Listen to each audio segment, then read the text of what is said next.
къщата. Така? Абе, голяма къща, много мебели. И за всичко това се грижите ви. Не, аз Стела, стара жена, трябва да й помагам. Това сигурно е много тежко за вас. Това е само за няколко дена, докато къщата се предаде на покой, на последника. Но защо само до тогава? Не искате ли да останете и за по-нататък? Мисля, че не знам.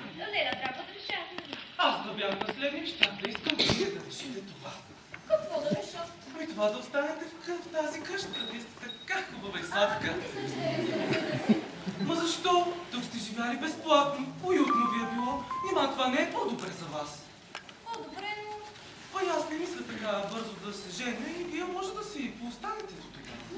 Така, защо само до тогава? Ами, защото моята жена ще да ревнува. Изпълно право. Пълно право? Вие сте така хубава. Господине, как се